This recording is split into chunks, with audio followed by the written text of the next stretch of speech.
que irá ser servido. Pai, usa, meu Pai, que será um canal de bênção para as nossas vidas no dia de hoje.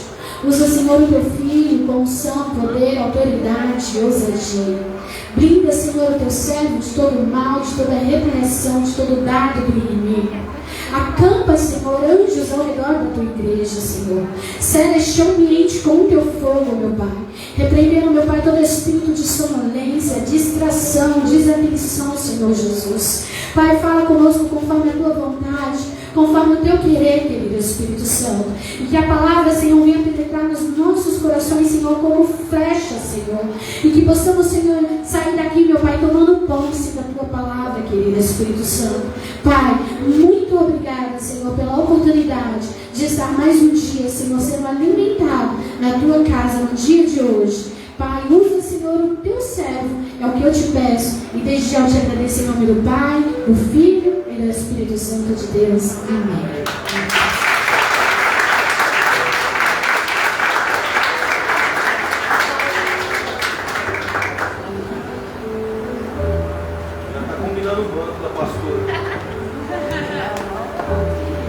Glória a Deus. A graça e a paz a todos, amém? Amém. Podemos sentar em nome de Jesus. Eita glória.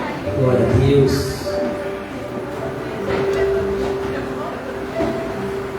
Chegou o momento de nós falarmos acerca da palavra de Deus. E a mensagem se encontra, eu vou estar lendo em alguns outros capítulos, mas a palavra inicial aqui, ela vai se encontrar no livro de Salmos, número 11, versículo de número 2. Salmos 11, e o versículo é de número 2. Você que for encontrando, já vai glorificando o nome do Senhor, já vai exaltando o nome dele. O segredo de Deus se manifestar com grande poder, com grande unção, é nós abrirmos a nossa boca e glorificar o nome dele. Você quer ver Deus descer com poder, Deus descer com autoridade, Deus descer com uma unção sobrenatural hoje sobre a tua vida? Então comece a abrir a tua boca e comece a glorificar o nome dele no teu lugar, e você vai ver o que Deus vai fazer neste lugar ao teu favor, em nome de Jesus.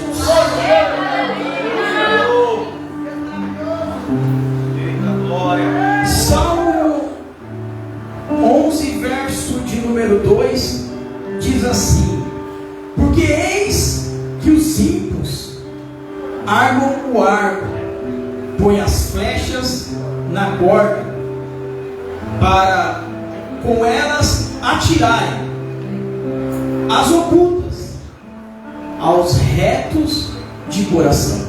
Só até aí.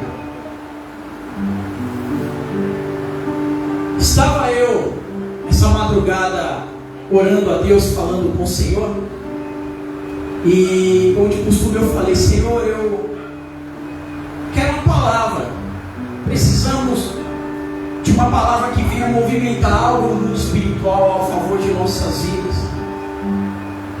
E Deus me deu esse versículo, aonde o salmista,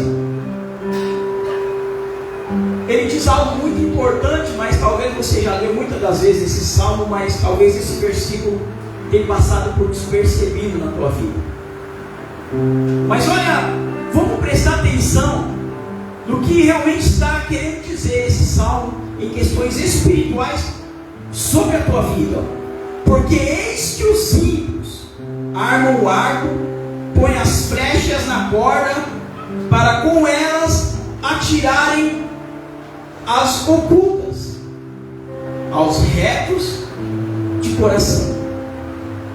Sabe o que o salmista estava querendo dizer quando Deus, o Espírito Santo, trouxe ao coração dele esse versículo no salmo?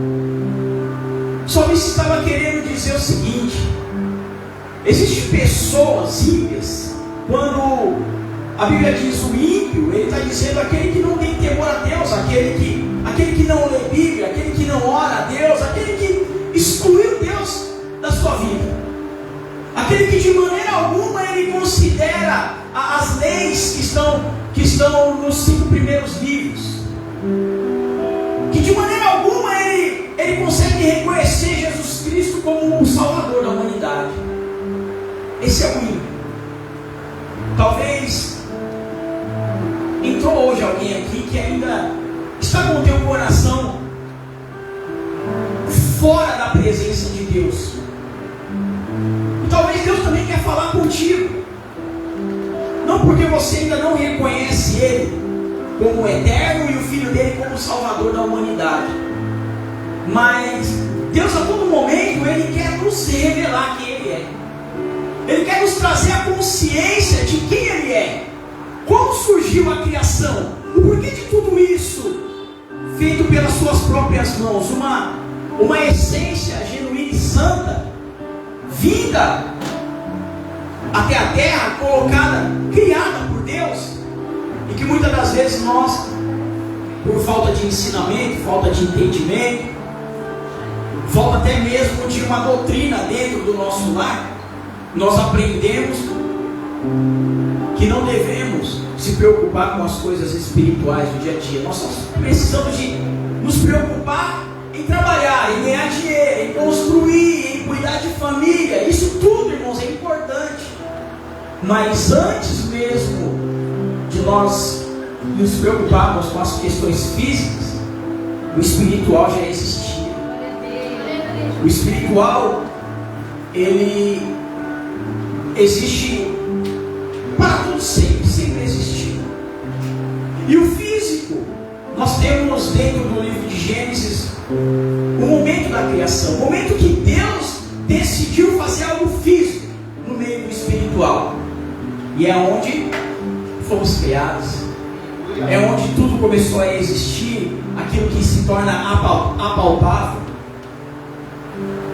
Enfim, voltando ao versículo de número 2, do número 11 de Salmos, o salmista diz o seguinte, que o ímpio, ele prepara o arco, e ele coloca a corda no arco, e ele trava aquele arco e prepara a lança.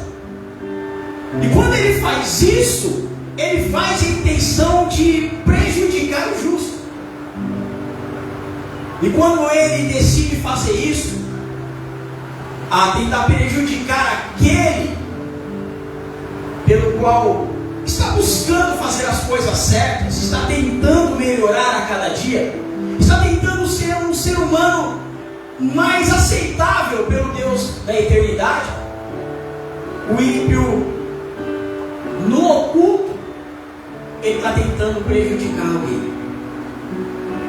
Ou seja, eu já vivi uma vida ímpia, eu já vivi uma vida fora da presença, e eu posso falar de mim mesmo. Quando eu não estava na presença de Deus, quantas pessoas eu não prejudiquei achando que eu estava certo, achando que eu estava fazendo da maneira correta.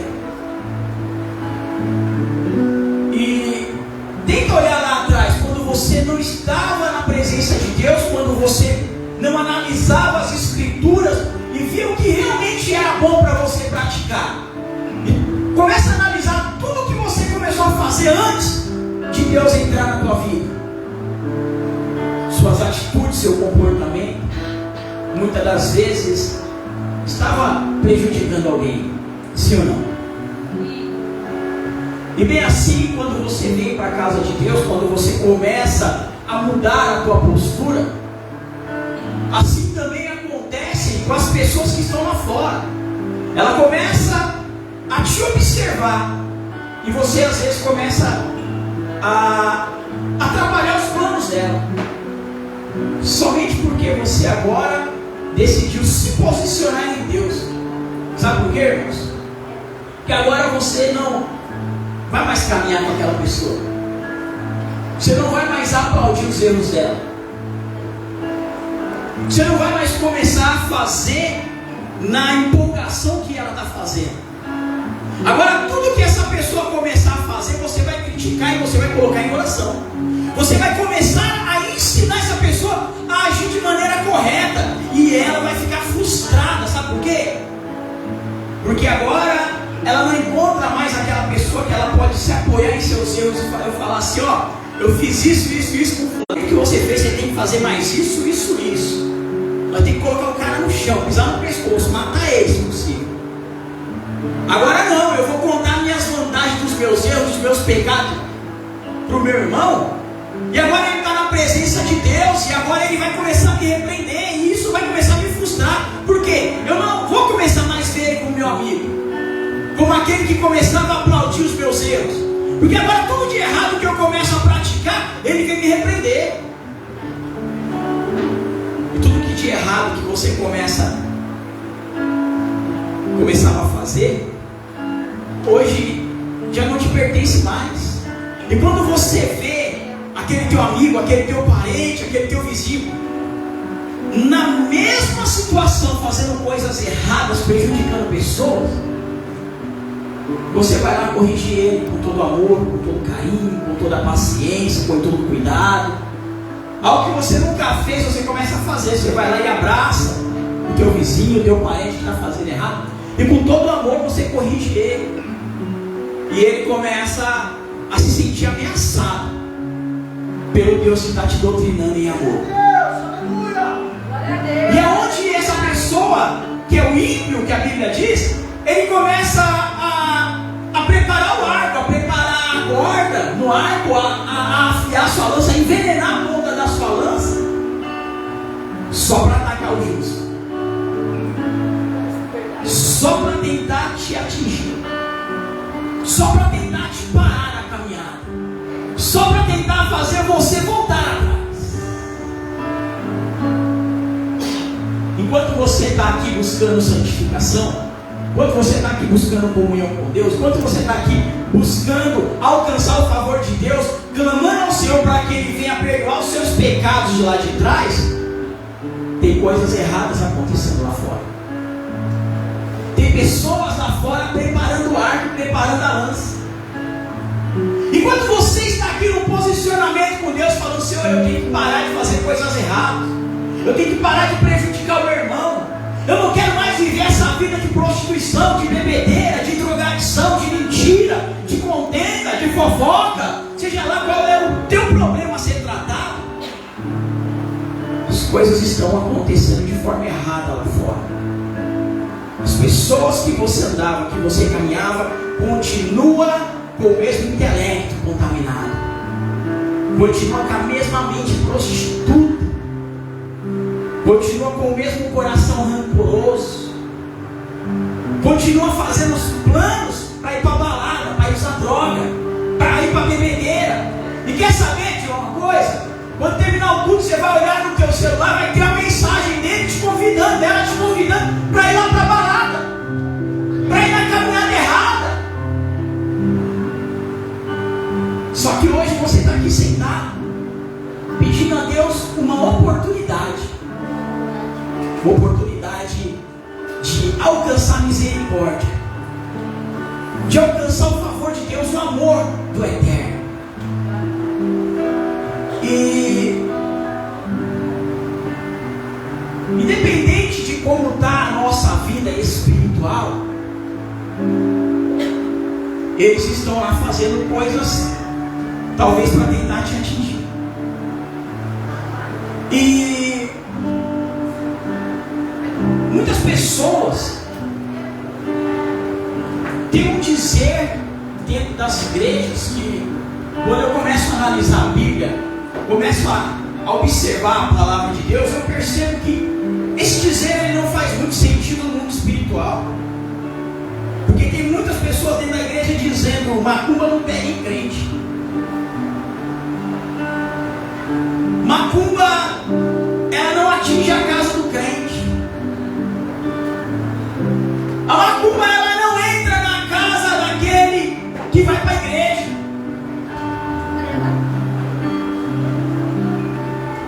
E a gente trabalha numa linha de libertação e a gente quebra tanto trabalho na vida de crente. E tanto crente vivendo uma opressão, pessoas que estão na igreja já há muitos anos vivendo uma opressão, porque o ímpio está preparando o arco, está preparando a lança, está envenenando a ponta e está atingindo a casa do crente. e está atingindo a tua casa, e está atacando a tua vida. E você vindo para a igreja pedindo misericórdia, pedindo para Deus converter aquela alma, pedindo para Deus fazer com que aquele coração seja quebrantado, mas ele insiste em preparar o arco, preparar a lança e envenenar a ponto de atingir. Mas você não pode parar a tua caminhada com Deus. Você tem que continuar orando. O teu papel é continuar abençoando. O teu papel é continuar liberando a palavra de bênção, a palavra de vitória para Ele. Porque a Bíblia nos ensina que você tem que fazer a diferença. Porque é você que está agora conhecendo o caminho da verdade. Porque é você que agora está subindo ao altar pregando o amor ao próximo. Então é você quem tem que demonstrar amor ao ímpio. É você que tem que abraçar a causa do ímpio. É você que tem que descer as madrugadas em oração a favor da conversão do ímpio. É você quem tem que começar a analisar a tua vida com Deus, para que haja mudança na casa do ímpio. O livro, essa madrugada eu estava lendo o livro de Números, capítulo exatamente número 22, 23, 24 e 25, aonde eu comecei a fazer um estudo essa madrugada da história de quando Moisés tira o povo do Egito. E eles começam a estruturar o povo no meio do deserto. E a orientação de Deus para Moisés e para o povo é: vá conquistar a terra. E quando Moisés leva essa informação para o povo, Moisés ele manda 12 espias para ver se a terra era boa. E quando esses homens eles entram sobre esta terra, eles descobrem que a terra é maravilhosa. O cacho de uva, enquanto você traz uma bandeja da feira sozinho, umas 10 bandejas da feira, o cacho de uva era carregado por 2 pessoas. Porque o cacho era muito grande, as uvas eram muito grandes. E eles não tinham capacidade de carregar até Moisés, até o povo sozinho. Então eles carregaram um cacho de uva entre 2 pessoas. Só que quando eles chegam com a prova de que a terra é boa, eles também chegam com a notícia de que na terra existe gigante. E para conquistar aquela terra não seria tão fácil assim. Eles teriam que contar com algo maior que Deus. E eles começaram a tremer. E aqueles homens começaram a contar que a terra é maravilhosa. Só que quando eles começaram a olhar para a dificuldade, eles abriram uma brecha no plano espiritual. Eles diminuíram o nome de Deus, o Eterno, comparando a força deles e o sobrenatural de Deus na vida deles com o tamanho daqueles gigantes. E ali eles conseguiram contaminar toda a massa. Todos ficaram tementes em avançar com Deus. Todos se acovardaram, eles entraram em pânico, queriam apedrejar Moisés, começaram a questionar a situação de Moisés ter incentivado eles a sair do Egito para morrer no deserto na mão daqueles gigantes. Só que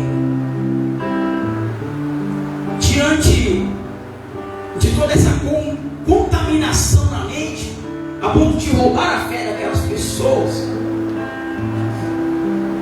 se levanta Josué e Caleb e diz: opa, não é bem assim a situação. Nós vimos realmente que a terra é boa, que existe gigante naqueles lugares, porém Deus nos prometeu aquela terra. Nós vamos invadir aquele lugar, nós vamos guerrilhar contra os gigantes e nós vamos matar eles numa bocanhada só, como alguém com muita fome destrói o pão. Nós vamos rasgar isso nos dentes. Como alguém que quando está com muita fome, não tem tempo de pedir, não quer esperar a faca, já rasga logo o pão no dente, assim nós vamos invadir, nós vamos fazer com esse gigante. Porque Deus é conosco.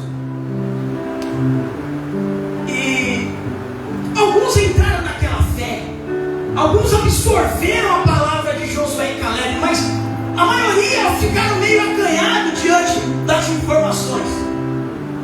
Não acreditaram muito que o Deus que abriu o Mar Vermelho, o Deus que livrou eles da mão de Faraó, poderia dar vitória para eles diante de gigantes.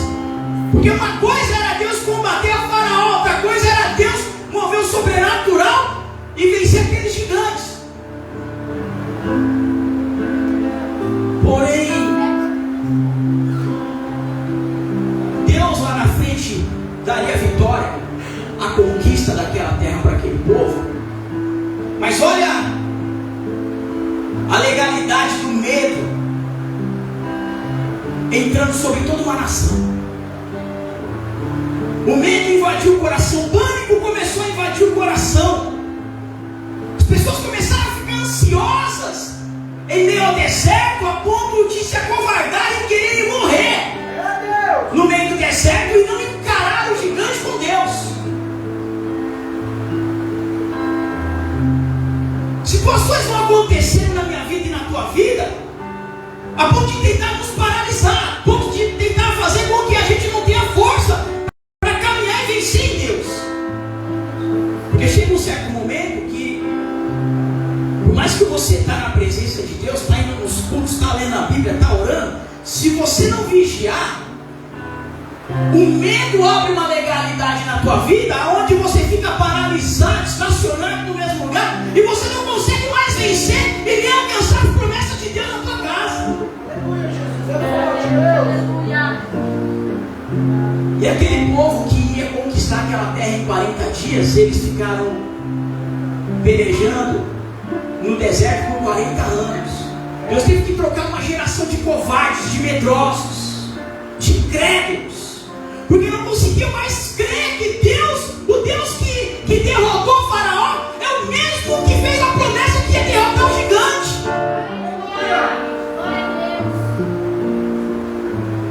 O Deus que lá no passado te deu vitória diante de tantas situações que você conhece, é o mesmo Deus que vai te dar de vitória diante dessa dificuldade que você está passando hoje. É o mesmo Deus que vai fazer você conquistar ainda hoje. Mas se você deixar a covardia de lado, o medo de lado, a incredulidade de lado, e crer que o Deus que você veio buscar aqui é o Deus de resposta, é o Deus de vitória, é o Deus de conquista, é o Deus que já determinou o teu milagre.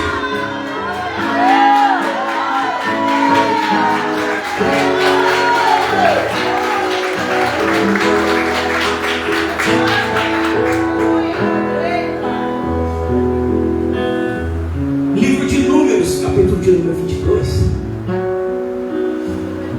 do verso 1 em diante, diz assim: Depois partiram os filhos de Israel e acamparam-se na campinas de Moabe, desde a banda do Jordão de Jericó.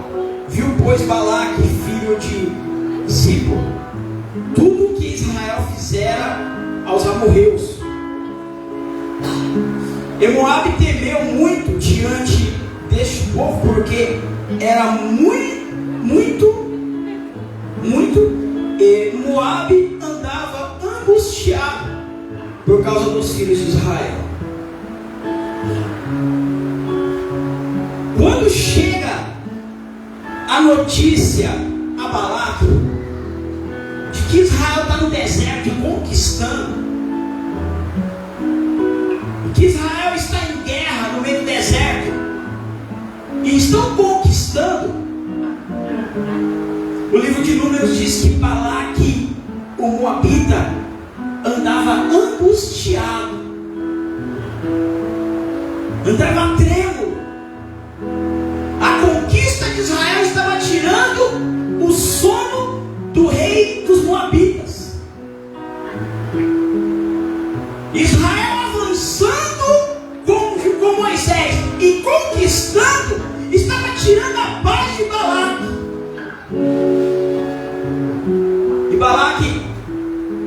chama os seus sábios, os seus conselheiros, e diz assim: quero que vocês vá até Balaão. Eu quero que vocês vá de encontro a Balaão, já leve a oferta e já leve o pagamento de Balaão. E quando eles chegam até Balaão, Balaão era um feiticeiro muito famoso. Para quem nunca ouviu falar de Balaão, os sábios, os judeus, eles dizem que Balaão não era só um homem feiticeiro. Balaão ele era um homem que vivia no ocultismo e que era um homem de nações. Ele não parava em país, ele não parava sobre as nações, ele viajava o mundo. E ele foi um dos sábios conselheiros de Faraó. E ele conhecia o Deus dos judeus, mas ele também conhecia os deuses do Egito.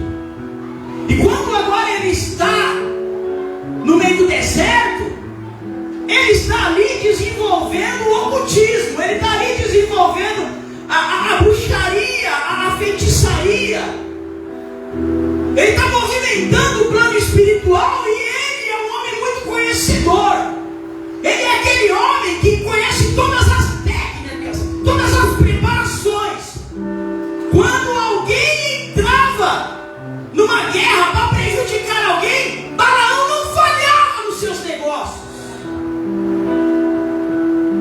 Balaão, ele fazia toda a preparação, e ele fazia bem feito. Você que já foi na macumba, você já viu aquele trabalho que você pagava antigamente e nunca deu certo? Isso não acontecia com Balaão, porque Balaão tinha técnica de vitória. Balaão sabia fazer o trabalho certo.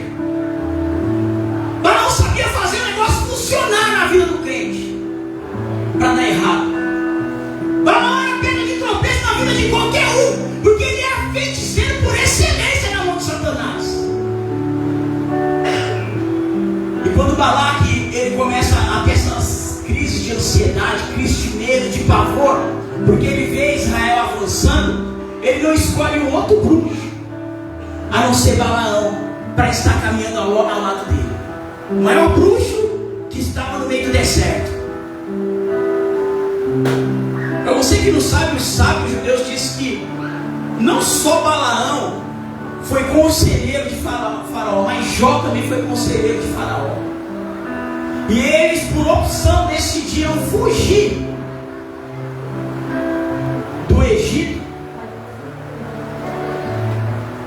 para não ser oprimido por Faraó, porque eles contrariaram o Faraó.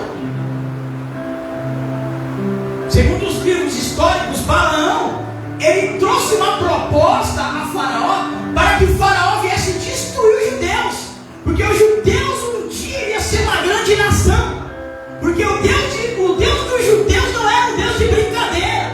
Mas Faraó todavia ignorou a palavra de Balaão, e glória a Deus por isso. E agora Balaão é contrariado e ele foge para o deserto. E lá no meio do deserto agora ele é convidado por Balaque. Os sábios de Balaque chegam até a tenda de Balaão. E eles já chegam lá com todo o preparativo da consagração, com toda a oferenda, toda a preparação do altar, e com toda a oferta que Balaque iria presentear a Balaão. Agora eu te pergunto, se Balaque precisa de Balaão para fazer toda a preparação, como que os sábios já levaram tudo preparado? Você que já foi na macumba, você sabe disso. Você não chegava na macumba já com toda a preparação com o macumbeiro lá do Pai de Santo e falava assim: ó, eu preciso de fazer um trabalho, já está tudo aqui. Não, ele te passava a lista. Ele te passava a lista de compra. Mas aqui é diferente. Balaque, ele já traz Ele já manda os sábios levar tudo preparado. Sabe por quê? Porque Balaque também era feiticeiro, mas ele não chegava ao nível de Balaão. Balaque tinha os olhos espirituais abertos. A palavra de Deus, ela diz que quando Deus revelava a Balaão, Deus falava assim: vai dizer aquele que está de olhos abertos. Sabe o que Deus estava revelando a Balaão? Que Balaque tinha os olhos, o terceiro olho aberto. Ele via coisas que qualquer um ali no meio do deserto não via. Ele continuava enxergando coisas que no mundo espiritual só Moisés e aqueles que estavam do lado de Moisés enxergavam. Mas todas as vezes que Deus, as 3 vezes que Deus se revelou a Balaão, Deus disse para Balaão: vai em meu nome e diz àquele que está de olhos abertos que eu não autorizo ele a amaldiçoar o povo de Israel.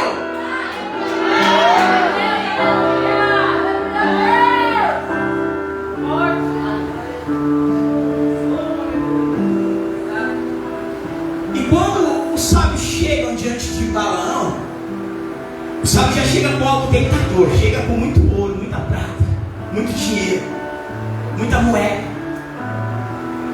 E Balaão diz aos sábios o seguinte: Deus, o Deus de Israel, o Deus que está com Moisés, ele não vai me aprovar amaldiçoar esse povo, porque eu já conheço esse povo veio para conquistar. Esse povo é um povo determinado a vencer por Deus. Deus determinou a vitória deles no meio do deserto. Eles vão conquistar. Isso é fato. Porém, eu já sei a resposta de Deus. Mas espera aqui esta noite que eu vou falar com Deus para ver se Deus negocia. Afinal, vocês estão me trazendo um agrado. Vocês vão embora e vão levar o agrado de volta. E Balaão vai conversar com Deus. E Deus fala assim: você já sabe a minha resposta. Você não tem autoridade para amaldiçoar meu povo. Você não tem autoridade para amaldiçoar esse povo, para fazer com que este povo ele venha perecer no deserto, porque eu já dei a vitória para esse povo. E no dia seguinte, Balaão volta até a tenda que ele tinha preparado para os sábios. E ele diz assim: ó, diz a Balaque que o Deus de Israel não me autorizou a amaldiçoar eles. Então eu não tenho como fazer toda essa preparação, toda essa consagração. Ainda, pelo que eu conheço o Deus de Israel, ainda que você dobre as oferendas, dobre a consagração, dobre a minha oferta, eu não vou conseguir fazer. E eles voltam até Balaque. E Balaque fica muito revoltado com a resposta de Balaão, porque Balaão nunca tinha dito não para o rei. Só que Balaque manda outros sábios. Nossa, agora eu quero que essa remessa de sábios vai até ele. Dobre as minhas ofertas, dobre as consagrações. Enquanto eu disse, eu estou aqui esperando a resposta. Balaão era um homem muito entendido em suas colocações de bruxaria e feitiçaria. Não falhava. Mas ele sabia que para mexer com o povo de Deus ele tinha que ter autorização de Deus. Porque se ele tivesse a autorização do diabo, ele não ia buscar resposta em Deus, ele ia buscar o diabo. Está entendendo a importância de você ser de Deus? De você servir a Deus? Aquele que vai preparar o arco, vai preparar a lança e vai tentar te atingir, ele não pode pedir autorização para o diabo para fazer isso. Para ele fazer isso e poder te atingir, ele tem que buscar autorização em Deus.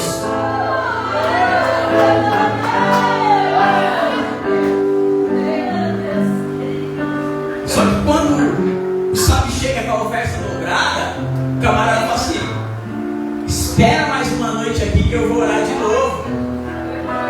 Talvez agora Deus mude a história. Por quê? Porque agora vocês estão me valorizando. Vocês dobraram a oferta. E E Balaão vai de novo falar com Deus: Senhor, Deus de Israel, Deus de Abraão, de Isaac, de Jacó, me autoriza a tocar naquele povo que está acampado perto de Moabe, tentando destruir os moabitas. E Deus dá mais uma palavra para Balaão. Deus diz assim: não vá com aqueles homens se eles vierem te procurar novamente, porque eu já dei vitória para o meu povo.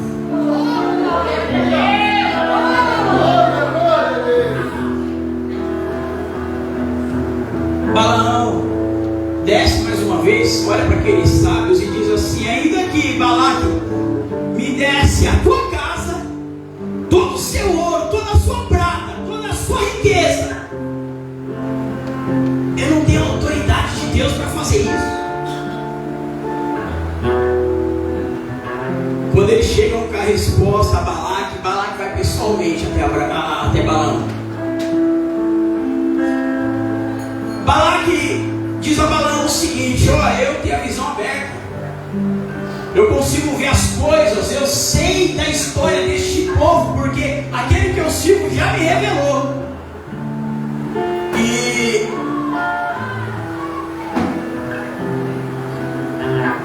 nós vamos consagrar naquele monte. Nós vamos fazer uma preparação. Eu quero 7 altares. Isso não foi determinado por Balaão, isso foi determinado por Balaque, o rei. Ele disse assim: eu quero 7 altares. Eu vou dobrar o sacrifício em cada altar, porque Abraão fez 5 sacrifícios ao Eterno. Isaac fez um sacrifício aí. E Jacó, ele prestou 2 sacrifícios ao Deus de Israel. Durante a peregrinação desses homens, houve 7 sacrifícios ao Eterno. Eles levantaram 7 altares na terra, ao favor desta geração que está peregrinando ao redor de Moabe. Vamos levantar 7 altares nos montes específicos e vamos dobrar as ofertas de sacrifício.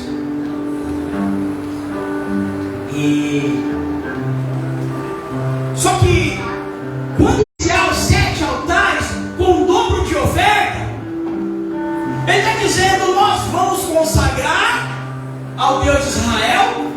O que Abraão fez, eu vou fazer melhor para ele. O que Isaac fez, eu vou fazer melhor que ele. O que Jacó fez, eu vou fazer sacrificar a outro Deus. Nós vamos sacrificar ao Deus de Israel, porque eu quero descobrir aonde está a brecha. E eles começam a levantar altares nos montes. E quando eles vão ao primeiro monte, em especial o monte pelo qual Moisés foi recolhido, Moisés morreu e Deus recolheu Moisés. Balaque sabia que existia uma brecha na vida de Moisés. Quando ele propôs subir no monte pelo qual Deus recolheu Moisés, ele sabia da história. Ele sabia que no momento que Moisés viu o povo clamar por água, Deus falou assim: toca na rocha. E ele desobedeceu. Então no momento que Balaque sabe que Moisés entra em desobediência, ele sobe naquele monte e ele busca uma legalidade para atingir o povo. Só que dentro dessa legalidade, Moisés, antes de morrer, Moisés pede perdão para Deus, se humilha e fecha essa brecha no mundo espiritual. Então Balaque não tem resposta naquele monte. E o que ele faz? Ele desce daquele monte e ele vai nos outros montes, aonde Abraão, Isaac e Jacó prestaram altares a Deus, porque ele queria entender o porquê que eles não conseguiam atingir o povo de Israel. Ele não conseguia entender como aqueles homens foram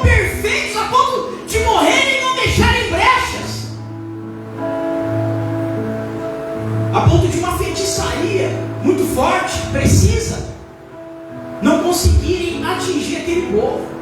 E a todo momento que eles prestavam altares e sacrifícios a Deus, Deus via com poder sobre a vida de Balaão e mostrava para Balaque que se não existe brecha, não existe legalidade. Se não existe legalidade, macumba não pega em frente. Só não entendeu o mistério? Você está entendendo? Aonde não existe legalidade, não existe macumba atingindo a vida do povo de Deus. Aleluia!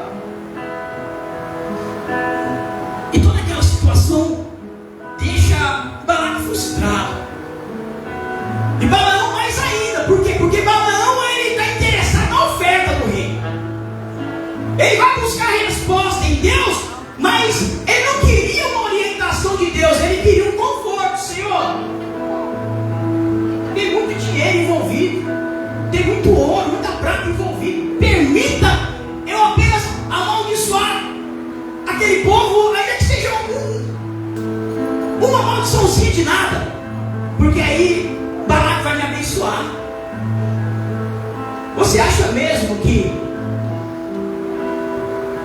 providência que vem de maldição é bênção para a tua vida? Providência na tua vida é aquilo que vem pelo amor de Deus. É aquilo que Deus está preparando para você. E quando Deus permite Balaão andar com Balaque, ele diz assim: vá com esses homens, faça o que Balaque está pedindo. E quando ele monta a sela no seu cavalo, na sua jumenta, a Bíblia diz que Deus ficou irado com Balaão. Sabe por quê? Porque Balaão não estava lá buscando orientação de Deus, Balaão estava buscando um consolo em Deus. Deus, deixa eu amaldiçoar o povo, vai só para me ganhar o dinheiro. A gorjeta é muito boa, a recompensa é maravilhosa. Irmãos, quantos de nós muitas das vezes vai buscar a orientação ou no homem de Deus, numa mulher de Deus, ou até mesmo com o joelho dobrado, pedindo para Deus uma resposta, e quando Deus contraria o teu querer, você vai buscar a resposta em outro.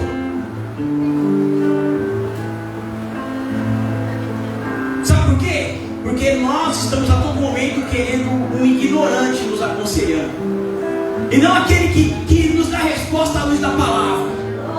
Porque você já sabe que fazer daquele jeito vai dar errado, vai dar ruim, vai abrir legalidade, o diabo vai destruir a tua casa. Mas mesmo assim, você vai buscar a resposta errada. O bispo falou não, mas eu quero ouvir sim. O pastor falou não, mas eu quero ouvir sim.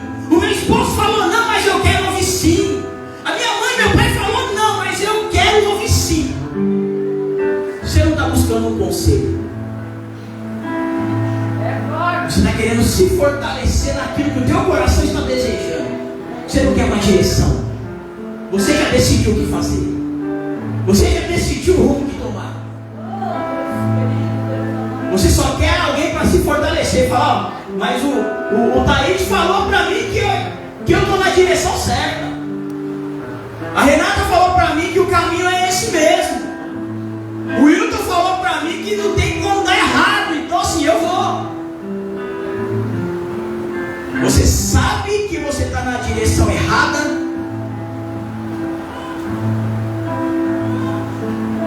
porém teu coração já está decidido. O conselho à luz da palavra não vai mudar a tua história. O conselho à luz da palavra não vai te convencer a fazer o contrário. Sabe por quê? Porque o teu coração já decidiu fazer errado. E quando Balaão vai buscar a Deus, Deus fala assim: vai com esse povo, caminha com eles, vai lá fazer a feitiçaria, vai lá fazer o sacrifício. Quando ele monta a sela do seu jumento, a Bíblia diz que Deus ficou irado com Balaão. Tem hora que você bate tanto na terra: Deus, deixa eu fazer, deixa eu ir por esse lado. E Deus está falando assim: não é o caminho. Só que chega uma hora que Deus fala assim: ó, vai filho, faz Faz segundo não a minha vontade, mas a tua. Segundo o teu querer. Segundo a tua vontade. Vai lá e faz. Quebra a cara. E Deus deixa você ir. Deus não te segura. Deus nem fala mais. Não vá. Sabe por quê? Porque obedecer na primeira palavra que Deus diz: não vá, não faz, não é, não olha, não caminhe. E bem assim foi a vida desgraçada de Balaão. Por nenhum momento ele queria seguir os conselhos e a orientação. Ele já tinha determinado em seu coração em conquistar a oferta de Balaque, porque a oferta era boa. E ele vai para o sacrifício. E chega um certo momento que Balaque, ele começa a se interrogar diante do seu olho aberto, da sua visão mística e espiritualizada. E ele diz assim: eu não entendo. Eu estou tentando buscar brechas em Abraão, Isaac e Jacó para me atingir o povo deles, os filhos deles. Porém eu não consigo encontrar uma legalidade para fazer a macumba dar certo, para fazer a feitiçaria dar certo. Chega um certo momento, igreja,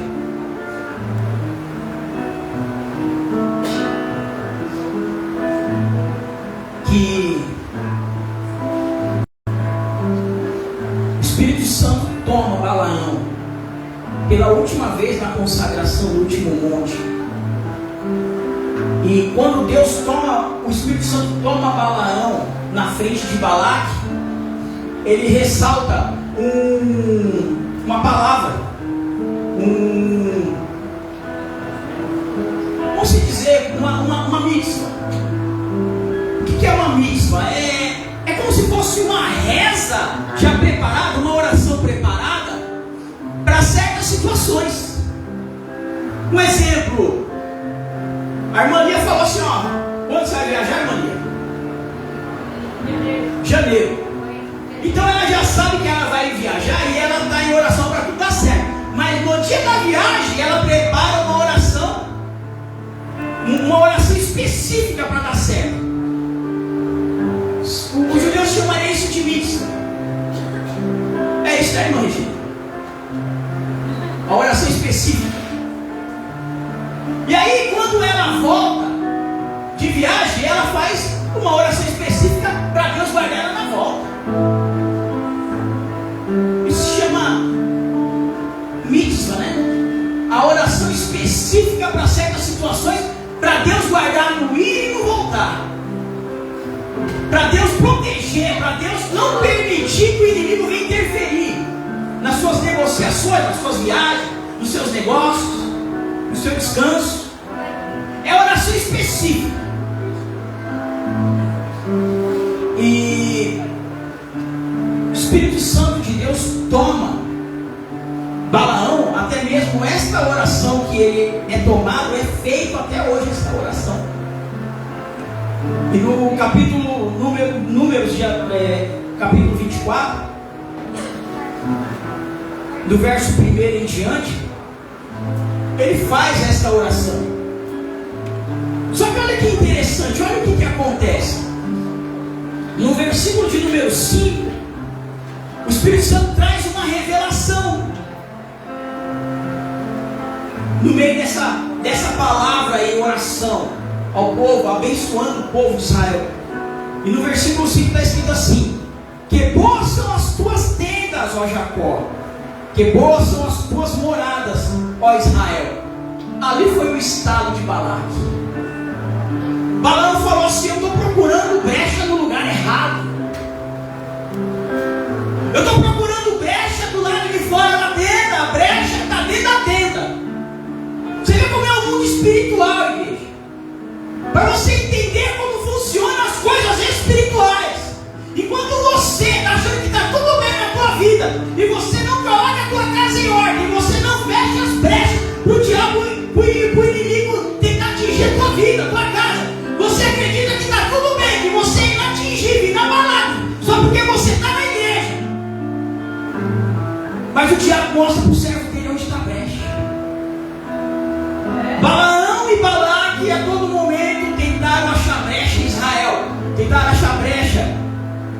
através de Moisés, através de Abraão, através de Isaac e através de Jacó. E eles não encontraram. Mas quando Balaão é tomado pelo Espírito, e no versículo 5 ele fala: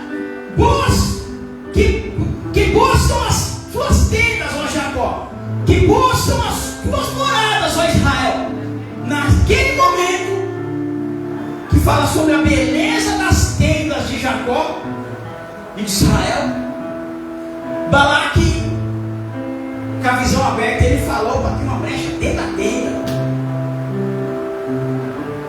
E aí, quando nós vamos analisar a palavra, a história, nós descobrimos que no livro de Gênesis, capítulo de número 50, verso lá para o número 24, 25, José, ele vai até seus irmãos e ele diz assim: ó, Deus tem uma promessa aos nossos pais. E ele disse que um dia iria nos tirar do Egito. Hoje nós vivemos bem, porque hoje eu sou o segundo do Egito.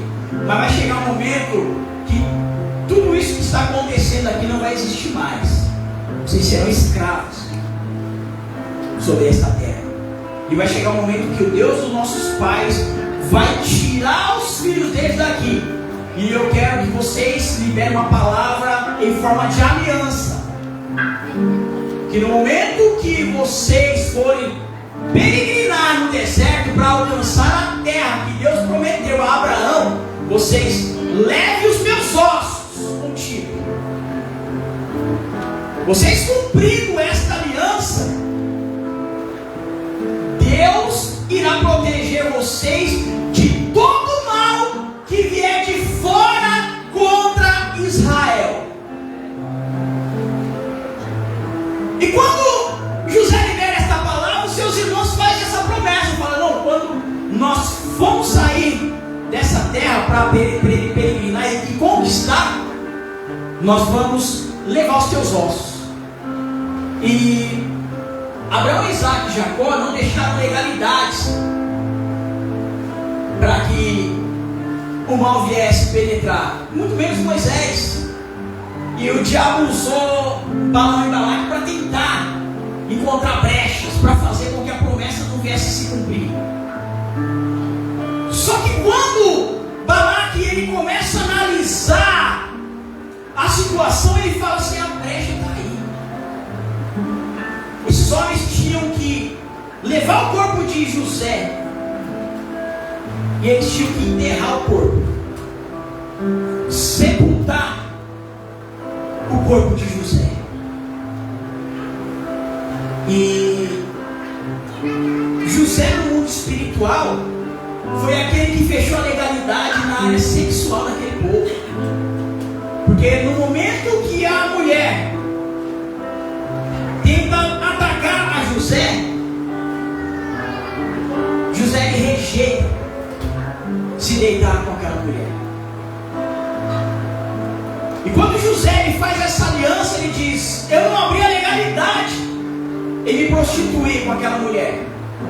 E se vocês fizerem essa aliança comigo, nem o mal de fora entrará em Israel. Olha que coisa profunda, igreja. Quando Balaque descobre que aqueles homens não tinham, tanto que no livro de Êxodo 13, Moisés enterra os ossos de José. Não foi o povo quando saiu já enterrou. No finalzinho da caminhada de Moisés, Moisés enterra os ossos de José. Por quê? Porque o Espírito Santo mostra para Moisés, para conquistar a terra, é necessário enterrar é necessário enterrar os ossos de José. Por quê? Porque houve uma aliança, houve uma palavra liberada no mundo espiritual. E às vezes, quantas das vezes você não fez uma promessa e não cumpriu? Eu não estou falando nem para Deus, porque para Deus você promete todo dia no mundo. Prometo para Deus que eu vou ser crente, que eu vou tomar vergonha na cara, que eu não vou mais pecar, que eu vou orar todo dia, que eu vou jejuar, que eu vou ser dizimista, que eu vou para a igreja todo culto. O que mais você prometeu para Deus que você não está cumprindo? Tem tanta coisa que você prometeu para Deus que você já quebrou o princípio. E quando você promete, você está fazendo uma aliança com o mundo espiritual. E quando você não cumpre, você abre legalidade. não foi feita para Deus, a promessa foi feita para José, um homem de Deus. E quando eles não cumprem, Balaque encontra a legalidade para fazer o feitiço de Balaão dar certo. E quando esses homens começam a ter entendimento de que dentro da tenda estava uma legalidade, uma falta de cumprimento de uma aliança, capítulo 25, verso 1, diz que o povo de Israel se prostitui com as filhas do Moabitas. Você está vendo? José tinha fechado a legalidade da prostituição porque ele não se deitou, porque ele não se prostituiu, porque ele foi leal. E ele disse: enquanto vocês cumprirem esta promessa, o mal não atingirá a tenda de vocês. E quando eles não cumpriram a palavra, quando eles não cumpriram a promessa, aquilo que José tinha fechado como legalidade na vida daquele povo se tornou maldição. Porque a Bíblia nos relata aqui, ó, que aqueles homens de Israel, os israelitas, se prostituíram com as filhas dos Moabitas. Onde eu quero chegar com tudo isso?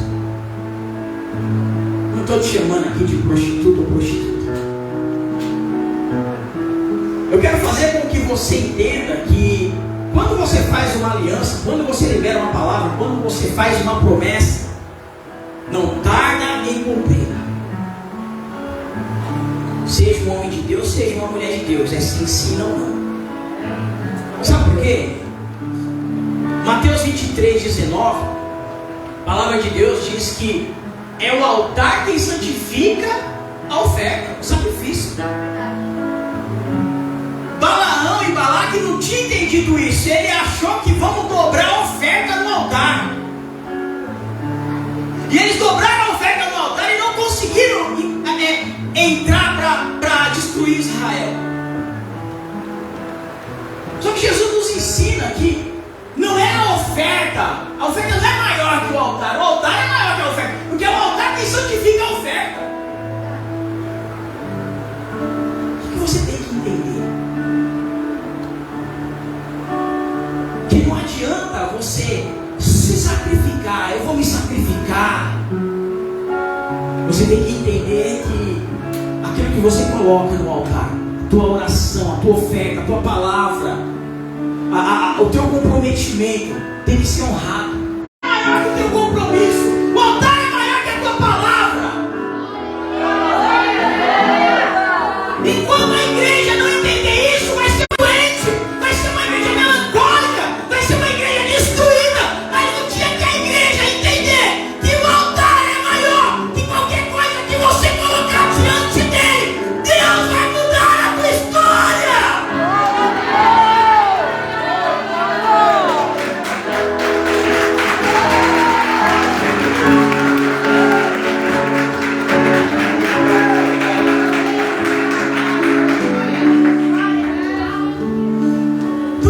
Fazendo promessas todas. Eu vou fazer, eu vou ir, eu sou, eu faço, eu tenho. Esquece isso. É sim, sim, não, não. Tô dentro, tô fora. Sou de Deus, não sou do diabo. Tô firmado ou eu não tô firmado. Eu sou homem de Deus ou eu não sou. Eu amo as vidas ou eu não amo. Esse negócio, eu vou escolher quem eu amo. Eu vou escolher quem eu ajudo. Eu vou escolher com quem eu amo. Vai de mim se um dia eu olhar para Deus e falar: eu quero escolher quem eu vou pastorear. Quem entrar por essas portas, eu tenho que falar: Senhor, independente do trabalho que vai dar, eu vou pastorear. Independente da dificuldade que tiver, eu vou pastorear. Independente se vai ser meu amigo ou se vai ser meu inimigo, eu estou aqui para pastorear. Sabe por quê? Porque eu tenho que entender que eu não tenho que fazer promessas tolas para Deus. Eu tenho que entender que a minha palavra tem que ser simples. Ou sim ou não. Ou eu assumo o compromisso para ser obreiro, ou eu não assumo. Eu assumo o compromisso para aceitar Jesus, ou eu não assumo. Eu assumo o compromisso de me santificar, ou eu não assumo. Eu assumo o compromisso de buscar a salvação, ou eu não assumo. Não adianta eu ficar falando assim, eu vou jejuar, eu vou orar. Você tem que fazer isso. Mas você tem que entender, santo ou ele é podre diante de Deus? Como assim? Eu estou sacrificando, eu estou ofertando, eu estou me doando, e Deus não vai receber? Estou. É isso mesmo que você ouviu. É isso mesmo. No livro de Gênesis, a palavra de Deus diz o seguinte: que havia dois homens, dois irmãos, mesmo sangue, criados junto, mesmo pai e mesma mãe. Seu pai perde a conexão no Éden, e agora ele, para ter comunhão com Deus novamente, Deus não desce mais no cair da noite, se apresenta para ele, e ele adora a Deus, e o sobrenatural acontece de forma extraordinária. Acabou isso. E Deus fala para ele: agora, se você quiser se conectar comigo, faça um altar para mim. E quando ele descobre que ele tem todo esse sacrifício agora, porque não é mais assim, vou sentar aqui e vou esperar Deus descer para falar comigo. Agora eu tenho que sacrificar, agora eu tenho que pagar o preço, agora eu tenho que me santificar, me policiar, eu tenho que me guardar, eu tenho que fazer algo para chamar a atenção de Deus, para Deus voltar até mim. Eu tenho que me preparar para Deus olhar para mim. E quando ele entende isso, ele ensina os seus filhos. Ele chama Caim, ele chama Abel e fala assim: para vocês terem a conexão que eu tinha no Éden, é necessário vocês fazerem um altar, vocês preparar o melhor, a tua melhor oferta. Vocês têm que chamar a atenção de Deus. Não pode ser qualquer coisa, não pode ser de qualquer jeito, não pode ser qualquer hora. Você tem que estar centrado para entregar algo para Deus. E a Bíblia diz que um entendeu a técnica, o outro entendeu a espiritualidade da coisa. Então não adianta eu estar pregando essa mensagem aqui, você entender toda a técnica do que foi falado e você não entender a espiritualidade dessa palavra. Não adianta você sair daqui e falar: que mensagem legal, eu entendi tudo, e você não entender a espiritualidade do que foi pregado aqui. Sabe por quê? Você vai continuar sendo uma pessoa frustrada, você vai continuar sendo uma pessoa fracassada. Por que eu digo isso? Porque Caim fez o sacrifício, mas fracassou. Abel fez o sacrifício no mesmo momento, fez um altar da mesma forma que seu irmão, e foi aprovado por Deus. Sabe por quê? Porque ele entendeu que o altar é maior do que a oferta dele. O altar é que santificava a oferta dele, o sacrifício dele. E o irmão dele não entendeu isso. O irmão dele falou: eu dei também, eu fiz legalzinho, eu fiz bonitinho, eu fiz do jeito que meu pai me ensinou. Mas não tinha espiritualidade para fazer. Então nem tudo que você apresenta a Deus, Ele recebe. Nem tudo que você coloca em Deus é aprovado por Ele. Deus disse para Balaão: vai lá e faz, mas eu não te autorizo a amaldiçoar o meu povo. Só que no mesmo momento que Deus não autorizava o feiticeiro, a Bíblia diz que o Espírito Santo tomava o feiticeiro. Você está entendendo? O Espírito Santo tomava o feiticeiro em línguas, em profecia e revelação. Você está achando que o Espírito Santo só toma o crente? Ele usa quem Ele quer, na hora que Ele quer, do jeito que Ele quer. Ele tomou a mula para um restaurante. Será que Deus, o Espírito Santo, vai tomar o feiticeiro? Ele tomou a mula do feiticeiro. feiticeiro, ele tomou só o feiticeiro, não. Ele tomou a mula de profecias. Esse é o Deus que eu estou falando. O Deus que usa quem Ele quer. Meu Deus! O Deus que o filho dele disse assim, ó: se você que é o escolhido, é o chamado, se calar, as pedras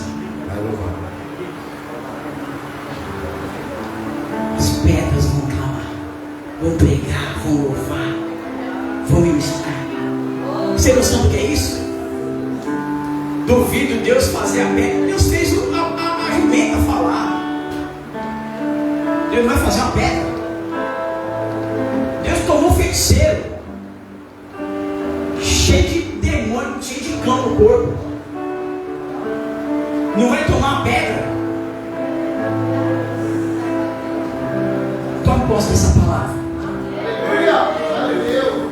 Guarda ela na tábua do teu coração. Sabe por quê?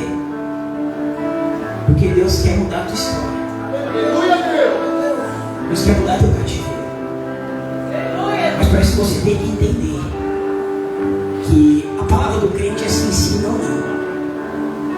Passou disso, a procedência é do maligno, porque você abre legalidade para o diabo entrar, para o diabo destruir a tua vida, a tua casa, a tua família. Eu queria que você aplaudisse ao Senhor por essa palavra.